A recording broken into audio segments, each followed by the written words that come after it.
Bom, vamos lá. A Bíblia, a teologia, desculpem, a teologia bíblica, ela afirma que o homem, todo ser humano, ele é completamente caído. Esse aí é o básico, né, da ideia da soteriologia. A integridade foi pelo ralo. A soteriologia. Não existe íntegros, não existem pessoas íntegras. Eu entendo o que o pastor falou como integridade do ponto de vista de homem social. Já discordo de você a partir de Jesus. Eu já concluo. Teologia bíblica eu já concluo. Sempre que você falar de teologia, você está falando de uma arquitetura humana. Toda teologia é humana. Toda teologia é humana. Não existe teologia sagrada. Ela, inclusive, é fruto de debates, de livros, de cartas confessionais. Bom, então vamos para textos, então. Vamos lá. O texto bíblico em si afirma peremptoriamente que não há um justo sequer. Então, no sentido... Não é teologia, é revelação. Calma aí, assim, a teologia que eu entendo sendo saudável, a teologia que eu entendo sendo saudável, ela é fruto da revelação. Sim. A gente sabe o que Deus falou, a gente não sabe mais nada. A gente só sabe o que está escrito. Então, o que está escrito para os cristãos, especialmente textos neotestamentários, são normativos da igreja, da nossa fé. Deus se revela nas escrituras e o que nós temos para trabalhar é o texto bíblico. Mas espera aí, posso interromper? É que eu não fechei a ideia, mas pode interromper à vontade. Quando o jovem rico perguntou a Jesus qual era o maior de todos os mandamentos, foi que Jesus respondeu a ele: você conhece os mandamentos? Não, ele falou assim: o que está escrito e como você lê. Porque o que está escrito não é necessariamente como eu leio. E como eu leio não é necessariamente a intenção do que foi escrito. Então há uma brecha enorme. Debates, há uma brecha enorme entre o que está escrito e como que eu organizei uma teologia. Então, como o senhor leu o texto de Romanos, que não há um justo sequer, o senhor vai contra a queda como herança do pecado original de todos os homens? Vou. Então você acha que os homens são espiritualmente perfeitos? Não. Você está levando para um extremo que eu não... Porque o que eu estava dizendo lá atrás, eu falei assim, olha, pegando a fala do pastor Ricardo, ele falou assim, olha, uma igreja afirmativa afirma que a pessoa tem caráter, não sei o quê, afirma o caráter da pessoa, a dignidade humana, não sei o quê. Ok, eu entendi essa sua abordagem como sendo uma abordagem sociológica, obviamente. Não, porque teologicamente falando, biblicamente falando, dentro das 4 linhas do Novo Testamento, não há um justo sequer. Mas vamos ter... Então eu queria essas que o senhor 4 linhas do Novo Testamento, elas são mais largas. Jesus em nenhum momento sequer aventou essa ideia de que nós somos herdeiros e somos tortos e pervertidos pelo pecado de Adão. Nenhuma vez, em lugar nenhum. Você concorda com ele, César? Na fala de Jesus, não. Vamos lá. Na fala de Jesus. A postura de Jesus em relação ao Antigo Testamento, ele trata o Antigo Testamento como autoritativo? Nas palavras de Jesus Cristo. Sim, claro. Nas palavras de Jesus Cristo, ele quer que o evangelho seja pregado a toda criatura. Para que aquele que crê seja salvo e os demais sejam condenados. Essa é a fala de Jesus Cristo. Como eu disse lá atrás, a argumentação apostólica, que é muito mais pontual dentro do assunto, porque Atos capítulo 2 diz que a igreja é baseada na doutrina dos apóstolos. Toda a igreja cristã é apostólica. Ela depende dos documentos apostólicos também. Embora eu reconheça e fiz coro com a fala do pastor Ricardo que o cerne da doutrina cristã é Jesus Cristo.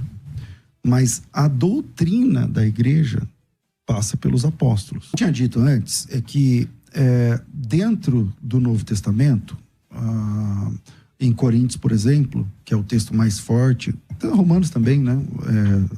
Vai mostrar assim, claramente que a homossexualidade não era aceita dentro da comunidade cristã local. Isso, o apóstolo Paulo diz, deixa eu ver aqui o texto. E isso reproduzindo os textos do Antigo Testamento. Os injustos não herdarão o reino a ideia de Deus. da impureza sexual. Não vos enganeis, nem impuros, idólatras, adúlteros, efeminados, sodomitas, ladrões, avarentos. Que ele usa esses dois termos, né? Essa tradução não está correta. É você sabe, atualizada. Né? É a Bíblia atualizada. Não, eu digo nos originais. Você diz do termo malacói. Não está se referindo à homossexualidade. E Sodoma e Gomorra não tem absolutamente nada a ver com homossexualidade. Sodoma e Gomorra era a cidade que estava querendo ter sexo com anjos que estavam hospedados na casa de Ló. Os anjos eram... É verdade, mas os anjos vistos por eles eram jovens, rapazes. Sim, mas... Então, na cabeça deles era homossexual. A intenção deles era essa, né? A intenção era homossexual. Não, a intenção não era homossexual. A intenção era ter... Porque no mundo antigo, inclusive o texto de Gênesis capítulo 6, que os filhos dos homens... os filhos dos homens, filhos de Deus, tal. Aquele texto lá que provocou o dilúvio é que havia no mundo antigo a ideia de que ter sexo com anjos geraria uma raça de titãs, como os titãs da cultura grega. Que eram os titãs? Eram semideuses, eram deuses e homens ao mesmo tempo. Então, o texto lá não de homossexualidade. O texto de Sodoma se diz que eram rapazes, porque a ideia angelical sempre foi masculina. Não tem nenhuma aparição de anja na Bíblia. É que assim, todas as vezes que aparecem anjos no Antigo Testamento e até no Novo, eles aparecem, eu não estou dizendo que eles se transformam em homens, mas a aparência deles masculina. É um jovem, um rapaz, um jovem, não tem asas, não tem nada brilhando, nem nada. É um homem ali. E a perspectiva da visão dos sodomitas, dos habitantes de Sodoma, eles queriam ter sexo, eles não sabiam que eram anjos. Mas eles não sabiam, lá no texto, eles não sabiam que eram anjos. O Abraão, por exemplo, hospedou anjos. Esses três anjos lá isso é Gênesis 18 e Gênesis 19, né? No capítulo 18, esses três anjos chegam para falar com Abraão. Um deles continua lá com Abraão, e Abraão faz uma oração meio que intercessória, porque Ló estava na cidade de Sodoma, que Deus, através daqueles anjos, falou que ia destruir. 2 desses seres, desses anjos, que no texto, ora são chamados de Elohim, ora são chamados de anjo, ora são chamados de homens, por exemplo, eles vão lá para buscar o Ló. Quando os habitantes de Sodoma percebem esses rapazes, porque na cabeça de quem está vendo eram rapazes, e aí eles desejam ter sexo com Ló. Eu não me lembro com Ló, não, com esses rapazes, com esses anjos, que nós sabemos que é anjo porque está na Bíblia, mas a aparência deles era de rapazes. E aí eu não lembro, só se o senhor me lembrar um texto onde esses habitantes de Sodoma sabiam que se tratava de anjos. Não tem no texto. Não, claro que não tem. Mas a perspectiva e a percepção do mundo antigo da possibilidade de você hospedar anjos está no texto. Porque a Bíblia, inclusive no Novo Testamento, diz alguns hospedaram anjos. Mas o sem saber está no texto, né? Sem reconhecer. Obviamente que os habitantes de Sodoma, eles queriam ter relações com dois jovens que estavam ali. Mas esse texto... Mas é uma interpretação. Não é o texto, não estou interpretando. Mas só ver o texto. Sim. A interpretação é dizer que eles achavam que eram anjos. Aí o senhor que está interpretando assim, ó. Porque tem pessoas que são homossexuais e são promíscuas. Tem pessoas que são homossexuais e são fiéis aos parceiros que escolheram para a vida. E não os vejo como sendo pessoas indecentes, tudo isso, por conta da opção sexual. Também não vejo. Eu não tenho nenhum tipo de cisma com uma pessoa porque ela se apresenta homossexual. Tá tudo bem para mim. Agora, o homossexual, um casal homossexual, nunca conseguem ser uma só carne. Quando Deus abençoou o casamento, ele, lá em Gênesis capítulo 2, acho que já... Não, capítulo final do 2. capítulo 1, acho que é o final do capítulo 1, começo do capítulo 2, esse momento onde os dois se tornam uma só carne, a partir da relação sexual. Capítulo 2, 20 em diante. Eu sei disso porque o apóstolo Paulo vai falar lá no Novo Testamento que quando a pessoa comete a prostituição, por exemplo, ele se torna uma carne com a prostituta, não sei o que, tal, e aí ele começa a discutir essa questão lá na frente. Então, 2 mulheres ou 2 homens, elas nunca vão ser uma só carne diante de Deus. Uhum. Então, essa é a compreensão que Porque depende da conjunção carnal entre seres que são complementares, é isso? Por exemplo, um casamento onde, por exemplo, vamos pegar um casamento heterossexual. O João casou com a Maria e chega lá, a Maria sofre de um problema de frigidez ou o João tem um problema de impotência, não sei o que lá.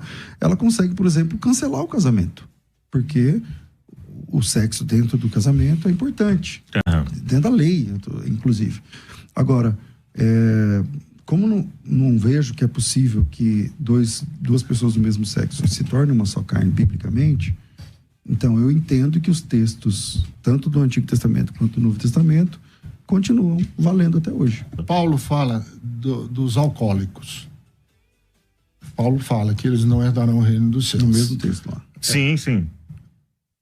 Com o tempo, nós descobrimos que o alcoolismo, ele não é uma perversão, é uma doença. É uma doença. Se é uma doença, não é passível de conversão, é passível de cura. Se é uma doença. O alcoolismo não é... A pessoa convertida não necessariamente será curada do alcoolismo. Ele precisa ser curado do alcoolismo. Tanto que os alcoólicos anônimos têm lá os 12 passos que a pessoa tem que fazer, e uma das regras é nunca mais colocar um pingo de álcool na boca. Porque se fizer, ele volta. Mas é claro que o senhor não está dizendo que um homossexual precisa de cura, né?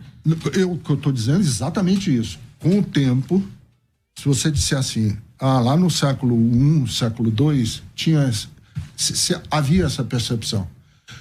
Mas hoje nós entendemos os comportamentos humanos através da psicologia, da psiquiatria e de todos os avanços no estudo da mente, que nós precisamos fazer uma distinção clara entre hoje e não nos ater ferrenhamente aos textos, porque aí nós caímos no fundamentalismo, no literalismo. E o literalismo vai virar uma guerra de versículos. Quem tem mais versículos, quem tem menos versículos. Pastor César. O que eu quero dizer é que com o avanço da psicologia, assim como eu não posso condenar ao inferno uma pessoa pelo fato dela ser alcoólico, porque a psicologia diz hoje que o alcoólico é alcoólico até morrer.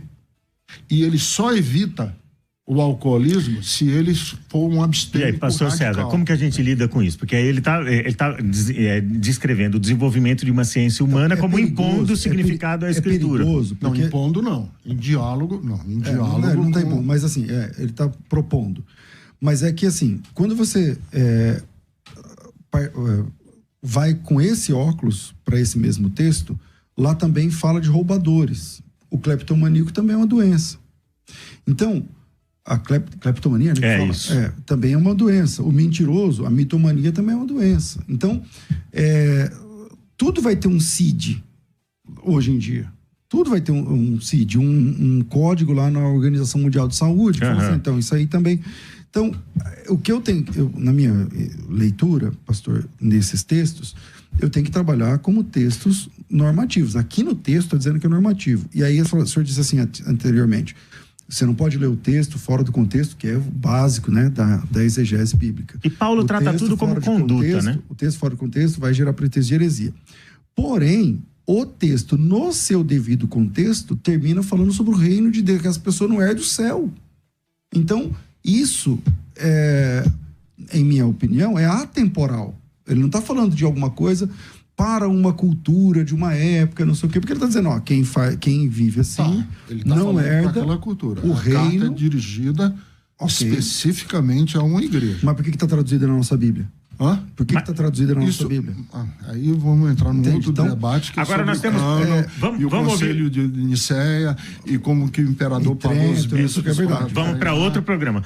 Vamos para os áudios, então? Vamos ouvir os áudios. Então, mas deixa eu só concluir essa questão, porque, por exemplo, se você transforma num CID todos os textos que estão... Todas as condutas aí, aqui, descritas aí. Num tipo de enfermidade, uma doença, não sei o que lá, então parece que a pessoa... Não, eu não estou... Eu estou dizendo aqui... Mas ela se torna inimputável, no caso. Eu disse exatamente... Não, eu só estou querendo dizer que... Não. O beberrão, o bêbados aqui... Não, né, o que eu estou dizendo é o seguinte, assim como a gente aprende que o alcoolismo, e você não vai discordar de mim, que o alcoolismo é uma doença. Tem CID para o alcoolismo, é verdade. Assim como tem para o cleptomaníaco. Mas eu não estou afirmando que a homossexualidade é uma doença. Sim, não. Eu estou afirmando que houve um avanço na compreensão dos comportamentos humanos que tirou o alcoolismo da perversão e colocou na doença. E aí não fez o mesmo com o... E a homossexualidade tirou da doença e colocou como um comportamento. Comportamento não. A Bíblia trata como comportamento, colocou como identidade, porque é aí que está a divergência. E a minha resposta a essa fala é que tem CID também para o ladrão, que a Bíblia chama de ladrão. E pro mentiroso. E tem CID. Tem CID pro mentiroso. Tem CID pro adúltero. Tem CID pro psicopata. No DSM tem todo mundo. Então, não é... Tem CID pra tudo. Não significa porque isso aqui é uma doença, que aí, então, eu tenho... Aí como isso aqui é uma doença, então eu vou ser crente a parte disso aqui, não vou lutar contra isso aqui. Eu creio que o viciado lá, eu não sei como fala, o alcoólatra, melhor, o alcoólatra, ou o cleptomaníaco, ou não sei o que, ele tem que lutar também contra tudo isso, e a Bíblia promete uma transformação radical que a gente chama de nova criatura. As coisas velhas se passaram, e inclusive, nós como pastores, meu Deus do céu, a gente vê transformações, assim, triunfais nas vidas das pessoas que a gente convive. E sem contar que essas doenças, elas começam como conduta. O adicto, né, o viciado, o dependente químico, o alcoólatra, ele começa como uma questão de conduta. Mas o homossexual, a pessoa homossexual, lésbica, ou homossexual masculino, ele não começou com uma conduta e que desembocou numa perversão. Ele se viu, ele entendeu a sua identidade assim. E entendeu essa identidade muitas vezes quando ainda era criança. Alguns na adolescência, quando estão descobrindo a sexualidade, que é quando a gente descobre a nossa sexualidade, que é durante a nossa adolescência, quando existe aquele despejo de hormônios. Então, o que eu quero dizer é que a identidade do homossexual não tem a ver com desvio de caráter. E a Bíblia, ela é um livro normativo que corrige desvios de caráter. Não é o caráter que salva ninguém. Não. Entende? Então a minha pontuação salva aqui... É a graça. Exatamente. A minha pontuação aqui salva o Salvador. É uma pessoa que salva, Jesus Cristo. A partir de quando o senhor mudou... Porque eu conhecia a sua posição baseada naquele texto. A partir de quantos anos faz que o senhor vem estudando sobre isso? Olha, eu escrevi um texto, está no meu site, inclusive, e roda pela internet, aos homoafetivos, o ombro de Deus. Foi isso aí. Em que eu falo dessas duas experiências que eu tive com pessoas que se suicidaram. E a partir daí eu comecei a ter contato pessoal com pessoas que se identificam dentro do espectro da homossexualidade. Porque a homossexualidade, inclusive, tem um espectro largo, amplo. Você não pode colocar todos que, inclusive, não dá. Eu imagino que o senhor não deve ser simpático a todos esses. Porque, não. Existem que são perversões, algumas. Claro.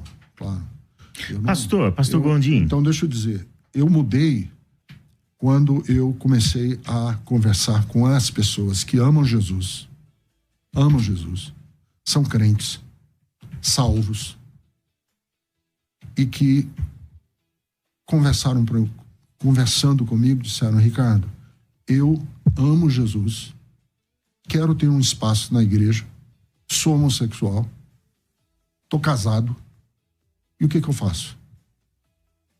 Ou eu incluo essa pessoa como incluiria qualquer outra pessoa dentro do padrão de Paulo, de que não existe mais macho, fêmea, dentro daquele padrão. Não tô usando o texto, só estou dizendo que é aquele padrão. Nem judeu, nem servo, nem escravo, que somos todos um em Cristo. Ou eu aplico esse princípio na igreja, ou eu vou ser cínico naquilo que prego. Eu não vou ser cínico no púlpito da minha igreja. Por quê? Porque eu vou pregar aquilo que faz sentido para mim. Se estiver errado, eu vou um dia responder diante de Deus. Isso aí. Vou responder diante de Deus e estou preparado para responder, porque eu vou morrer. Está ordenado que todos vão morrer um dia. Então eu vou morrer e vou prestar contas a Deus. No dia em que eu prestar contas a Deus, eu tenho certeza que Deus não levará em conta